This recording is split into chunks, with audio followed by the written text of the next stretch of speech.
जी हां, तो बिहार का फैसला आ चुका है और बिहार का फैसला आया है एनडीए के पक्ष में, भारतीय जनता पार्टी और जेडीयू के पक्ष में। लेकिन फैसला आने के बाद से लगातार सियासत और आरोप प्रत्यारोपों का सिलसिला भी जारी है। लेकिन इन सब के बीच सुशील मोदी, जो बिहार के उप मुख्यमंत्री रहे, उन्होंने दिग्विजय सिंह पर पलटवार किया है। पहले अपना घर संभाले दिग्विजय, ये बात कही है सुशील मोदी ने, ये कहते हुए कि बिहार में जनता ने विकास को वोट दिया है। 5 तस्वीरें हम आपको दिखा रहे हैं। देखिए जरा बिहार में किस तरीके से जश्न मनाया जा रहा है, और जीत का जश्न सिर्फ बिहार में नहीं बल्कि दिल्ली में भी लगातार मनाया जा रहा है। 5 तस्वीरें आपके सामने। बिहार में एनडीए की सरकार की एक बार फिर वापसी हुई है। नीतीश कुमार एक बार फिर बिहार के मुख्यमंत्री बनेंगे, ताजपोशी होगी उनकी। तमाम तरीके के बयान जारी है, लेकिन ये वक्त है बीजेपी और जेडीयू के कार्यकर्ताओं के लिए जश्न का। यही वजह है कि लगातार इस तरीके से कार्यकर्ता उत्साह में झूमते हुए नजर आ रहे हैं, क्योंकि अब भारतीय जनता पार्टी बिहार की सबसे बड़ी पार्टी बन चुकी है। सबसे पहले आपको दिखाते हैं हमारे सहयोगी रजनीश सिन्हा की ये रिपोर्ट। बिहार में चुनाव के नतीजे आए हैं, दीपावली और छठ का त्योहार है। ऐसे में भाजपा महिला विंग से जुड़ी हुई महिलाएं जो हैं वो नाच भी रही हैं और छठ से जुड़े हुए गीत भी। नरेंद्र मोदी का रिया बहंगी घाट पाऊजा, बहंगी घाट पारिया दे भैया रगिया, भोरे मंगवई जान, भोरे मंगवई जान, पाँच पुतारा एका दियावा। गीत पर झूम भी रही हैं, नाच भी रही हैं, छठ के गीत भी गा रही हैं। तो ये हम लोग की अपनी मेहनत शान है कि हम लोग कोरोना में भी निकाल के महिला घर घर से महिला निकाले। सबसे पहले हम जूस जनता को बधाई देना चाहते हैं, जो हमारे इस कोरोना काल में भी निकल के वोट दिए, उनको बहुत बहुत धन्यवाद देती हूँ। इतने रंग लाई और इस खुशी में हम लोग इतने नाच रहे हैं, झूम रहे हैं। नाच के दिखाइए, झूम के दिखाइए कैसे आप लोग। देखिए ये है वो महिला है, बीजेपी का जश्न मना रही है, नाच रही है, झूम रही है, गा रही है, छठ के गीत गा रही है। ये बदली हुई फिजा है। फिलहाल जिस भाजपा कार्यालय में कल पसरा था सन्नाटा, आज महिलाएं नाच रही हैं, झूम रही हैं, गा रही हैं। ये जीत का जश्न है। ये कह रहे हैं कि ये मोदी जी के लिए जश्न है। वीडियो जर्नलिस्ट सत्येंद्र के साथ रजनीश सिन्हा, न्यूज नेशन पटना। तो देखिए ये जो जश्न है ये तो पार्टी के कार्यकर्ताओं का जश्न है, महिला कार्यकर्ताओं का जश्न है। लेकिन बिहार में इस बार भी महिलाओं के मतदान का प्रतिशत कहीं ज्यादा रहा था पुरुषों के मुकाबले। 5% ज्यादा मतदान का प्रतिशत था महिलाओं का बिहार में। और ऐसा माना जा रहा था कि नीतीश सरकार ने जो फैसले लिए, चाहे वो लॉ एंड ऑर्डर का मुद्दा हो या फिर शराबबंदी का मुद्दा हो, ये अपने आप में एक बड़ा फैक्टर था जिसका फायदा मिला नीतीश सरकार को। लेकिन इन सब के बीच दिग्विजय सिंह का बयान आता है नीतीश कुमार को लेकर, और उस पर पलटवार करते हैं सुशील मोदी, भारतीय जनता पार्टी के बिहार के वरिष्ठ नेता, बिहार के उप मुख्यमंत्री, जिन्होंने पलटवार किया दिग्विजय सिंह पर। नसीहत दी है दिग्विजय सिंह को सुशील मोदी ने कि दिग्विजय सिंह पहले अपना घर संभालें, वो ज्यादा बेहतर होगा। बिहार में जनता ने विकास को वोट दिया है, ये बात कही है सुशील मोदी ने। जनता ने महागठबंधन को नकार दिया है। सुशील मोदी ने यहां पर सीधा हमला किया है दिग्विजय सिंह पर। वही दिग्विजय सिंह जो नीतीश कुमार को राष्ट्रीय राजनीति में आने की नसीहत दे रहे थे, यानी कुल मिलाकर नीतीश कुमार को दिग्विजय सिंह की नसीहत ये थी कि वो बीजेपी से दूरी बना लें। हमारे सहयोगी रजनीश सिन्हा ने बात की है, सुनिए जरा। महत्वपूर्ण भूमिका रहती है तो वो है बिहार के उप मुख्यमंत्री सुशील कुमार मोदी की, जो हमेशा से बेहतर काम के लिए जाने जाते रहे और सरकार के आर्किटेक्ट के रूप में भी इनकी पहचान रही। सर, सबसे पहले आपको ढेर सारी मुबारकबाद। और अब इस जीत को आप कैसे देखते? देखिए, लोगों ने स्पष्ट जनादेश दिया है, लोगों ने विकास के नाम पर वोट दिया है। देखिए, हम लोगों के पास गए थे कि 15 साल में हम लोगों ने काम किया है। घर घर बिजली पहुंची, गाँव तक सड़कें पहुंची, नल जल योजना, गली नली योजना, drinking water supply. First priority अब इस सरकार की क्या होगी, क्योंकि लोग अब देखना चाहते हैं बिहार एक कदम आगे बढ़े। फर्स्ट प्रायोरिटी कुछ आपने जो सोचा? एक सबसे बड़ी प्राथमिकता ये है कि किसान के खेत तक बिजली पहुंचाना। घर तक बिजली पहुंच गई, अब किसान डीजल से खेती नहीं करेगा, बिजली से खेती करेगा, और केवल 65 पैसा प्रति यूनिट उसको देना पड़ेगा। और भी बहुत सारी प्राथमिकताएं हैं। चलिए रुक करते हैं इस वक्त की एक और बड़ी खबर की ओर। आपको बता दें कि गिरिराज सिंह ने जीत के बाद महागठबंधन को निशाने पर लिया है। गिरिराज सिंह ने कहा है कि जनता ने महागठबंधन को उसकी औकात बता दी है। लगातार हमलावर रहे गिरिराज सिंह, महागठबंधन को लेकर बिहार की सियासत में लगातार सक्रिय रहे हैं गिरिराज सिंह, और अब उन्होंने साफ कर दिया है कि नीतीश कुमार ही बिहार के अगले मुख्यमंत्री होंगे, यानी बीजेपी का चेहरा बिहार में मुख्यमंत्री के तौर पर होगा, इसको गिरिराज सिंह ने नकार दिया है। क्या कुछ कहा गिरिराज सिंह ने, सुनिए जरा। आज मैं उनसे पूछना चाहता हूं कि कौन सा हैकड़ी वो लेकर के दौड़ रहे थे और सरकार बनाने की बात जो पिछले 80 सीटों को भी नहीं बचा पाए। न कांग्रेस बचा पाई अपनी सीटों को, नंबर को। कांग्रेस 70 सीटें पर लड़ी, ये भी लड़े, लेकिन सीटें मिल नहीं पाया। जनता ने नकार दी, इसको स्वीकारना चाहिए। दूसरे को तो कह रहे थे नीतीश कुमार को कि थक गए हैं, थके हुए हैं, और वो कौन सा घृणा का बॉर्नवीटा पी लिया था, समाज में घृणा फैला रहे थे। काले बाल, गोरे बाल, भूरे बाल, बाबू साहब सारे विशेषण का उपयोग कर लिए। जनता ने नीतीश कुमार को नहीं, उन्हें थका दिया, जो औकात बता दी। 80 से 75 हो गए। चलिए सीधा रुख करते हैं, हमारे सहयोगी मधुरेंद्र हमारे साथ जुड़ रहे हैं। मधुरेंद्र, गिरिराज सिंह को सुना आपने, गिरिराज सिंह जो कह रहे हैं बात, वैसे उस बात में कुछ गलत नहीं है। आरजेडी को मंथन करना होगा। क्या कारण रहा कि पिछले चुनाव के मुकाबले इस बार प्रदर्शन उतना अच्छा नहीं रहा, और कांग्रेस को भी ये मंथन करना होगा। पिछली बार से काफी कम सीटें कांग्रेस को भी मिली। देखिए, मंथन का दौर जारी है और इसीलिए अभी तक कोई औपचारिक बयान इस हार को लेकर सामने नहीं आया है।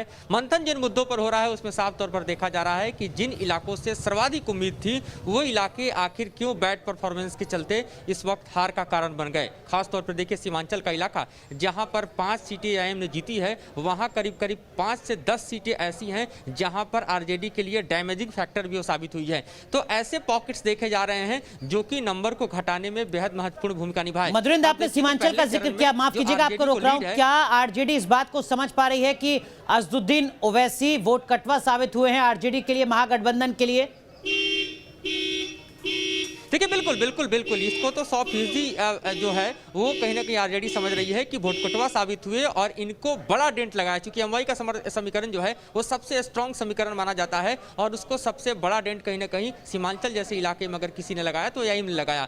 तो इसको प्रखर रूप से मान रही है। इतना ही नहीं, ये भी देख रही है आरजेडी की 70 सीटें जो है कांग्रेस को देने का फैसला किस तरह से गलत साबित हुआ, क्योंकि बैड परफॉर्मेंस जो है वो कांग्रेस का साफ साफ दिखाई दे रहा है। तो वो सीटें 70 देनी कांग्रेस के हिस्से में एक तरह से आरजेडी के लिए बेहद हानिकारक साबित हुआ। ये तो ऐसे तमाम फैक्टर्स है, चाहे सीमांचल का फैक्टर हो, मुस्लिम वोट बैंक का फैक्टर हो, या एम की एंट्री का फैक्टर हो, या फिर आपको कांग्रेस को जो सीट्स दी गई उसका फैक्टर हो, उसके बनिस्बत आप देखिए कि जो महागठबंधन को लाभ है वो कहीं ना कहीं वाम दलों से कहीं ज्यादा मिला, क्योंकि स्ट्राइक रेट वाम दलों का कहीं ज्यादा बेहतर साफ साफ दिखाई दे रहा है कांग्रेस से। तो ये सारे मतलब इसको दर्शक ऐसे समझ सकते हैं मधुरेंद्र की कांग्रेस पार्टी तेजस्वी यादव के लिए लायबिलिटी साबित हुई और वाम दल एसेट्स। बिल्कुल बिल्कुल बिल्कुल, इसमें कोई दो राय नहीं है कि कांग्रेस पार्टी लायबिलिटी साबित हुई। इतना ही नहीं, अगर आप कांग्रेस के चुनाव प्रचार को देखें तो उसमें कोई धार नजर नहीं आई, बड़े नेता और बड़े स्टार प्रचारक नहीं नजर आए।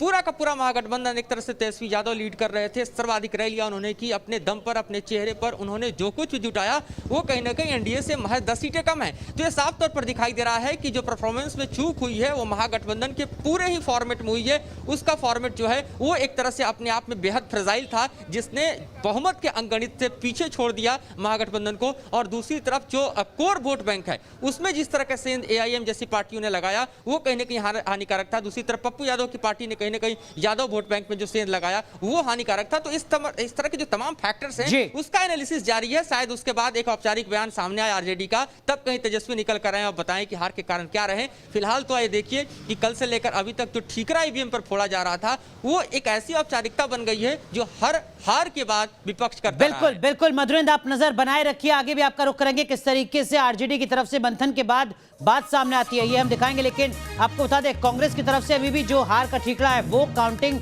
पर फोड़ा जा रहा है, वो ईवीएम पर फोड़ा जा रहा है। कांग्रेस पार्टी ने एक बार फिर ईवीएम पर सवाल खड़े किए हैं।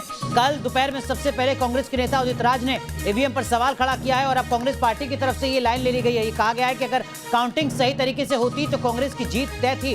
बिहार में काउंटिंग में गड़बड़ी हुई है, ये आरोप लगाया है कांग्रेस पार्टी ने। आपको बता दें कि 2015 के विधानसभा चुनाव में कांग्रेस पार्टी को 27 सीटें मिली थी, लेकिन इस बार 20 तक भी कांग्रेस पार्टी नहीं पहुंची। क्या कुछ कहा है कांग्रेस के नेता तारिक अनवर ने, बिहार से ही आते हैं, सुनाते हैं आपको।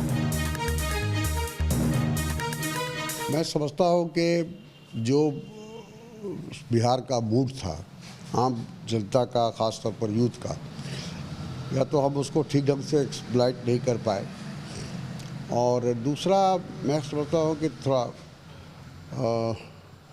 जो कहा जाए कि संगठन की भी कमज़ोरी रही होगी, नहीं तो और कोई वजह नहीं है। और जो पार्टी सरकार में रहती है, हुकूमत में रहती है, वो उसका भी, अपने सत्ता का भी इस्तेमाल करती है। जिस तरह से अभी हम लोगों ने देखा कि अंतिम समय में हमारे बहुत सारे उम्मीदवार बहुत कम वोटों से पीछे रह गए हैं। तो सुना आपने कांग्रेस के नेता तारिक अनवर को, जो अपने तरीके से विश्लेषण करने की कोशिश कर रहे हैं कांग्रेस की हार के। लेकिन इन सब के बीच आपको बता दें, बिहार चुनाव के नतीजों में एलजेपी का चिराग भी नहीं चल पाया है। लोक जनशक्ति पार्टी को महज 1 सीट मिली है। करारी शिकस्त के बाद चिराग पासवान ने क्या कुछ कहा, यह भी आपको सुनाते हैं। चिराग पासवान, जिनसे बहुत ज्यादा उम्मीद की जा रही थी कि वो अपने आप में एक अहम रोल प्ले कर सकते हैं। बिहार का प्यार मिला, 6% वोट मिले, ये बात चिराग पासवान ने कही है। ये कहते हो कि हमारे पास होने के लिए कुछ था ही नहीं, हमें जनता का प्यार मिला है, 6% वोट मिले हैं, जो अपने आप में एक उपलब्धि है। लेकिन जो वोट का प्रतिशत है उसको सीटों में तब्दील चिराग पासवान यहां पर नहीं कर पाए, क्योंकि लगभग इससे कम वोट का प्रतिशत जिन पॉलिटिकल पार्टीज का रहा है बिहार में, उनको भी सीट चिराग पासवान से ज्यादा मिली है। चिराग पासवान ने क्या कुछ कहा, सुनिए जरा। हमारे साथ बातचीत करने के लिए चिराग पासवान हैं, नतीजे सामने हैं, और जाहिर तौर पे जिस लक्ष्य के साथ आप आगे बढ़े थे कि नीतीश कुमार को सीएम नहीं बनने देना है, लेकिन वो लक्ष्य चूकता नजर आ रहा है, क्या कहेंगे? हाँ, इसमें चूक ज़रूर हुई है, इस बात को मैं ज़रूर मानूंगा कि वो लक्ष्य ज़रूर चूक रहा है। बट बहरहाल आज की तारीख में इसके ऊपर कोई टिप्पणी करने का औचित्य ही नहीं है, क्योंकि एक गठबंधन को पूरा मैंडेट है और उस गठबंधन को ये निर्णय लेना है कि वो मुख्यमंत्री किसको बनाते हैं, नहीं बनाते हैं। भारतीय जनता पार्टी अकेले मैं खुश ज़रूर हूँ कि एक बड़ी जीत भारतीय जनता पार्टी को हासिल हुई। मैं ज़रूर चाहता था कि भाजपा का प्रदर्शन अच्छा रहे, और उसको लेकर मैं ज़रूर खुश और संतुष्ट हूँ। जहाँ तक रही बात लोक जनशक्ति पार्टी की, हम लोग का प्रदर्शन संतोषजनक रहा है।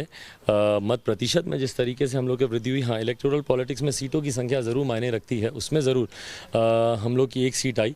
बट जो नई मजबूती लोक जनशक्ति पार्टी को हासिल हुई है, ये 2025 में ज़रूर हम लोग को मदद करेगी।